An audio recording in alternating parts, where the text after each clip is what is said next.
أعوذ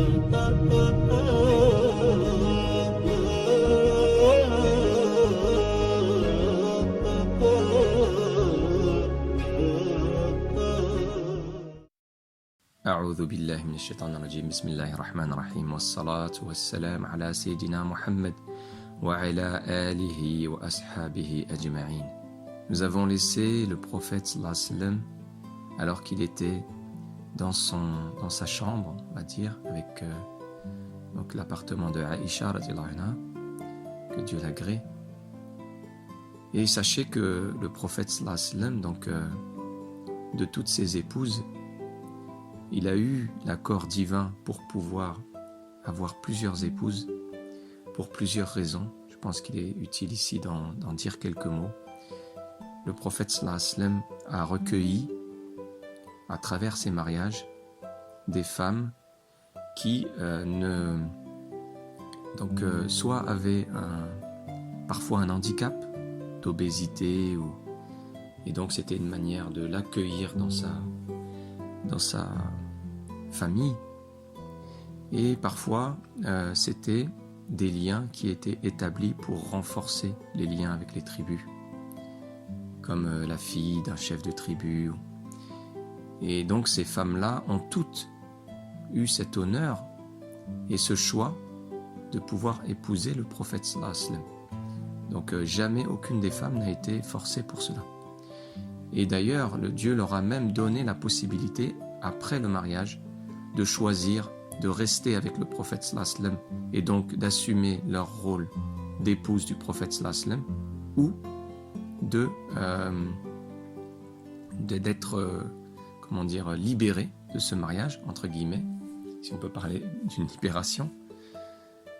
Et donc, elles ont toutes souhaité rester avec le prophète sallallahu alayhi wa sallam. Cependant, et je pense qu'il est important de le souligner, la femme de cœur du prophète sallallahu alayhi wa sallam, celle qui jouera le rôle de l'épouse, donc bien qu'il aimait toutes ses épouses et qui ne montrait pas de différence dans son amour, cependant sa femme de cœur, et toutes ses épouses le savaient, c'était Aïcha radhiyallahu anha, celle qu'il connaîtra toute petite. Il la connaîtra toute petite puisque c'est la fille d'Abu Bakr Siddiq. Donc en visitant son ami, il verra donc cette jeune fille, et il aura toujours cette parole plein de sollicitude et plein de bienveillance envers elle, en s'adressant à sa mère, en disant « Sois gentil, traite bien ta fille ». Donc il aura toujours cette petite parole de douceur. Ensuite, lorsqu'il perdra Khadija radhiyallahu anha, sa femme, sa première épouse, qui a un statut dont on ne parle même pas, c'est l'une des 4 reines du paradis, elle aura été, malgré tout, celle qui aura pu, la première épouse qui aura pu soulager la peine du prophète sallallahu alayhi wa sallam, c'est notre mère Aïcha radhiyallahu anha. Et donc très jeune, cette femme va accompagner le prophète sallallahu alayhi wa sallam, et elle va être d'ailleurs recommandée par le prophète sallallahu alayhi wa sallam auprès des compagnons. Vous avez là une femme qui détient la moitié de la science. Le fait qu'elle ait accompagné le prophète sallallahu alayhi wa sallam, et qu'elle avait une intelligence particulière, une capacité à retenir, énormément de hadiths ont été rapportés par Aïcha. Et d'ailleurs, des hadiths inédits, des hadiths qu'aucun compagnon n'aurait pu rapporter du prophète sallallahu alayhi wa sallam. Ces fameux hadiths à l'intérieur de la maison, comment il se comportait avec sa famille, comment il était avec ses petits-enfants. Il jouait avec eux à califourchon, comment il était gaga avec ses petits-enfants, comme on dirait, comment il était doux avec ses épouses, et comment, quand le Eden retentissait, l'appel à la prière, il laissait tout ce qu'il faisait pour répondre à l'appel de Dieu subhanahu wa ta'ala.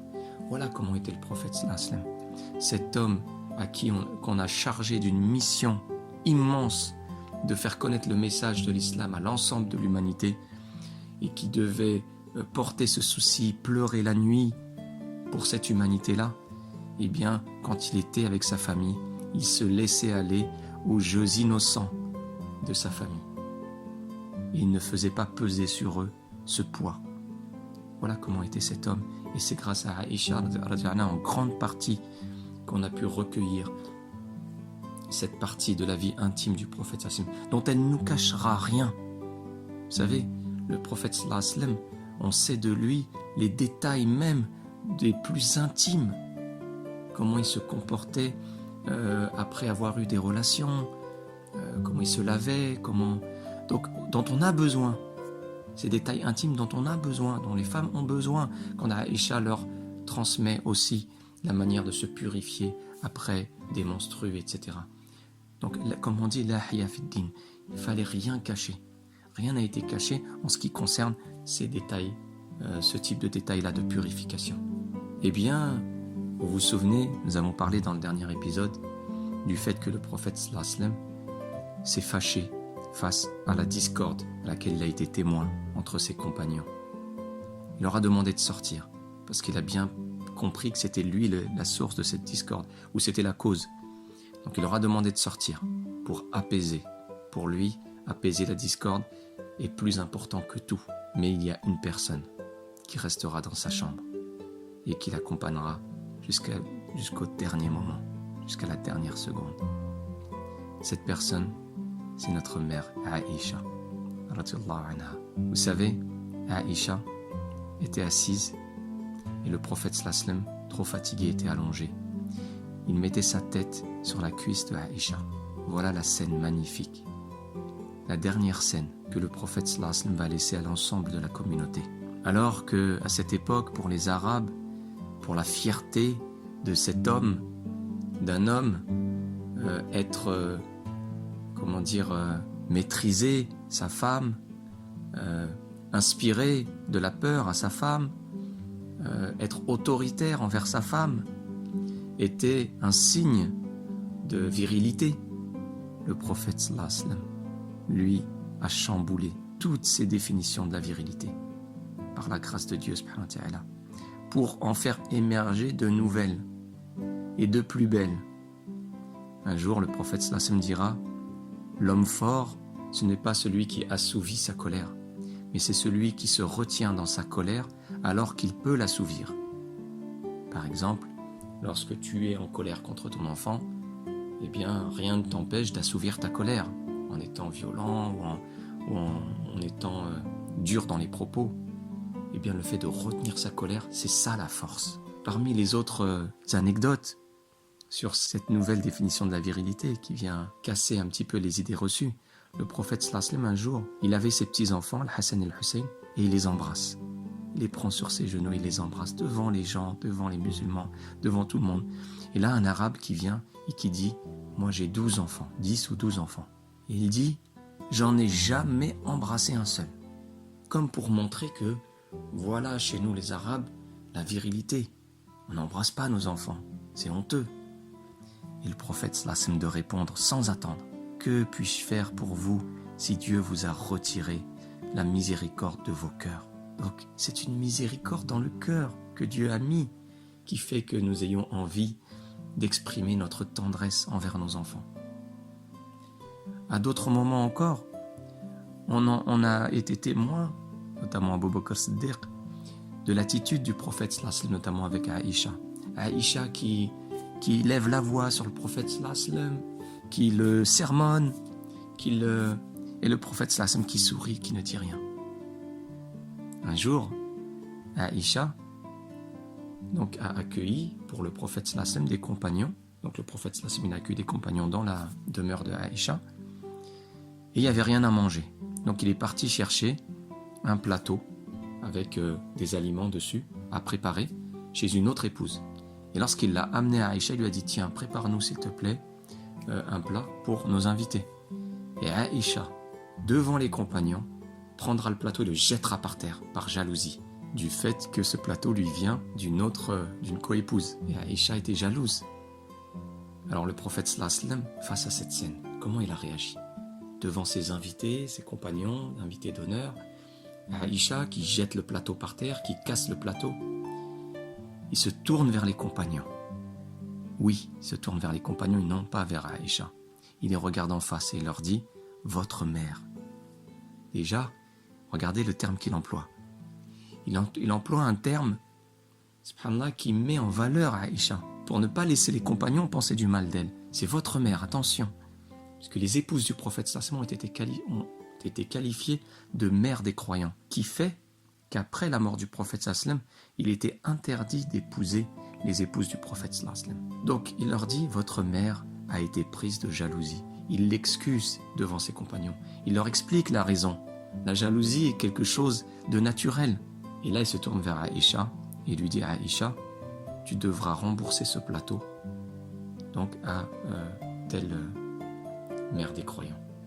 Donc il lui rappelle, voilà le résultat de ce que tu as fait. Voilà une scène vraiment épique dans la vie quotidienne du prophète sallallahu alayhi wa sallam, qui était détaché du regard des autres, qui était détaché du qu'en pensera-t-on, mais qui était attaché au seul regard qui mérite de l'être, qui est le regard de Dieu subhanahu wa ta'ala.